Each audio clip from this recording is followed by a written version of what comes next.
হাতে সময় কম থাকলে দোকানের মতো দারুণ স্বাদের কোনো মিষ্টি বানাতে মন চাইলে এই মিষ্টির রেসিপিটা বানিয়ে দেখতে পারেন।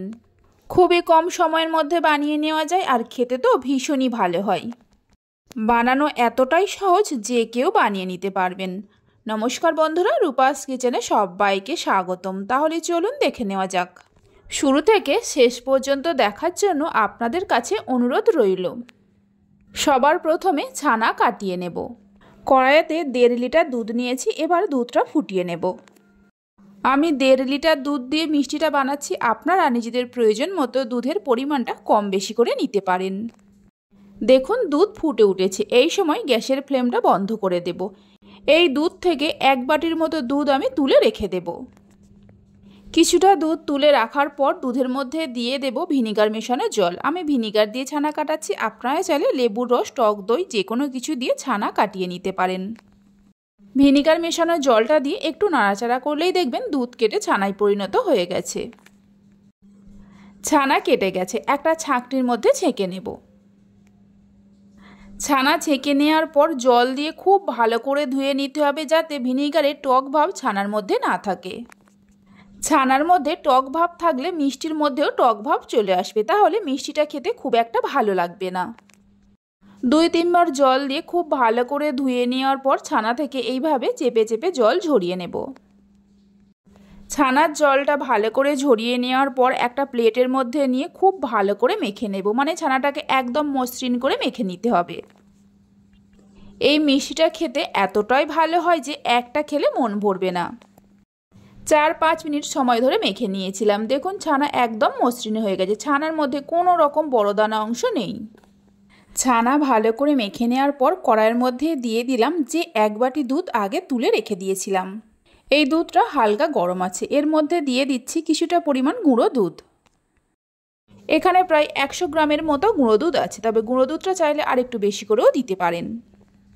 গুঁড়ো দুধটা দেওয়ার পর খুব ভালো করে মিশিয়ে নিয়ে মিডিয়াম ফ্লেমে একটু ফুটিয়ে নেব।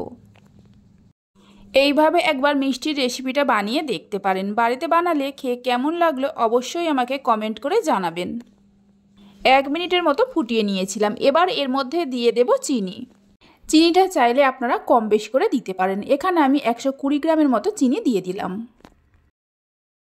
চিনিটা দেওয়ার পর দুধের সঙ্গে খুব ভালো করে মিশিয়ে নিতে হবে। দেখুন চিনি দুধের সঙ্গে খুব ভালো করে মিশিয়ে নেওয়া হয়ে গেছে, মানে চিনি ভালোভাবে গলে গেছে।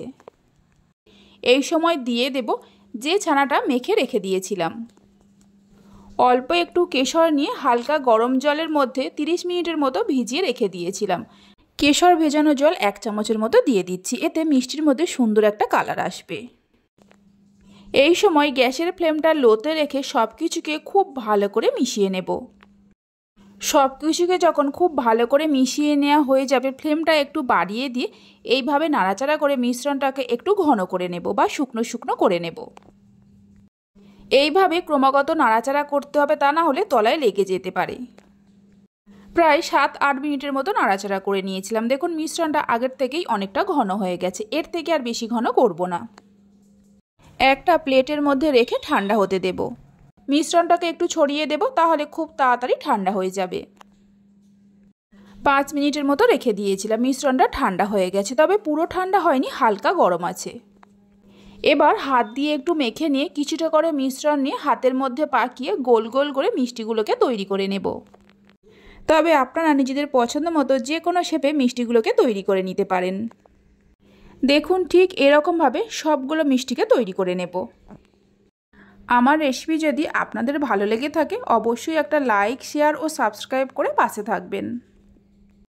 সবগুলো মিষ্টি তৈরি করে নেওয়ার পর মিষ্টিগুলোর ওপরে দেখতে সুন্দরের জন্য অল্প করে পেস্তা কুচি আর একটু করে কেশর দিয়ে দিচ্ছি, তবে এটা আপনারা চাইলে নাও দিতে পারেন। দারুণ স্বাদের সন্দেশ আমাদের তৈরি হয়ে গেছে। দেখুন কত সুন্দর হয়েছে আর খেতে তো ভীষণই ভালো হয়। একটা সন্দেশকে আমি ভেঙে নিয়েও দেখিয়ে দিচ্ছি। দেখুন কত সুন্দর হয়েছে, মুখে দেয়া মাত্র মিলিয়ে যাবে। তাহলে চলুন ভিডিওটা আমি এখানেই শেষ করছি। আপনারা সবাই ভালো থাকবেন, সুস্থ থাকবেন। ধন্যবাদ।